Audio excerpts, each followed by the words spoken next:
Good morning, East Texas. I'm Lisa Evans, and this is the TylerPaper.com Morning News Update. An asteroid the size of a city block will pass by Earth this weekend, but have no fear. There's no danger of it hitting our planet. The 80-meter-wide asteroid makes its closest approach to Earth on Saturday afternoon in the United States. It'll be about 604,000 miles away, according to Don Yeomans, a planetary scientist at NASA's Jet Propulsion Laboratory in California. That's about 2.5 times the distance from the Earth to the Moon. Facebook has redesigned the main attraction of its social network to address complaints that its website has turned into a jumble of monotonous musings and random photos. New controls will allow users to sort photos and more into sections. Here's more from the Associated Press. So Facebook announced a pretty radical change to the newsfeed. For the first time in about 5 years, they're overhauling what the newsfeed looks like, which is a primary experience that most people have.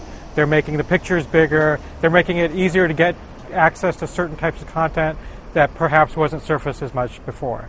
People need to be supplying the content in order to make it valuable, right? So a lot of the questions that folks are asking about, are we going to filter it and rank it? And, early days now, we think enough content to make a music feed interesting and a games feed interesting. Would it be even better if there were more content and we could rank it and make sure that the most interesting thing was at the top all the time? And I think eventually we'll get there.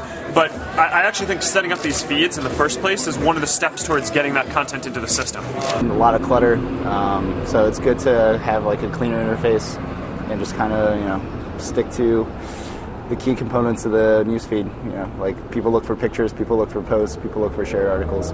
Don't really care about the third-party apps on the left side or what some really random friend just posted 3 seconds ago. So I think it's really cool because one thing I really want to see is the music section of it, because I'm a big music lover.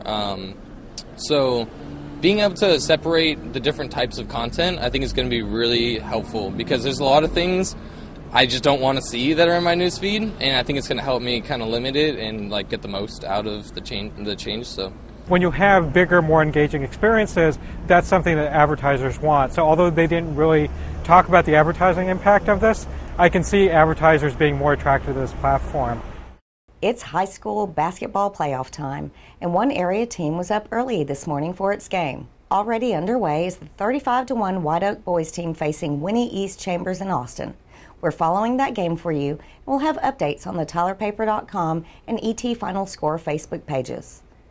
We have a wonderful story to share with you this morning. Van High School student Jacob Tobias is a pitcher, center fielder, and terrific hitter for the Vandals baseball team. And he does all of that with just one hand. Here's a peek at a great story you can see in its entirety on our etfinalscore.com website.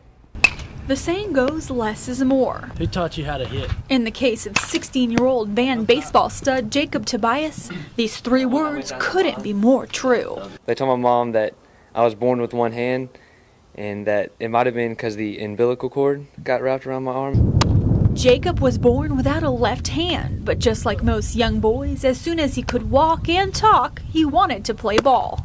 No questions asked and no excuses allowed. Our Focusing On .me photo gallery of the day was taken by Joey Corbett at yesterday's White House versus Pine Tree Junior Varsity Basketball Tournament game. All of the photos are available for purchase. Visit FocusingOn.me by clicking on the link in the upper right-hand corner of the TylerPaper.com homepage. Thanks for watching, and look for our midday news update around the noon hour. Have a great weekend, East Texas.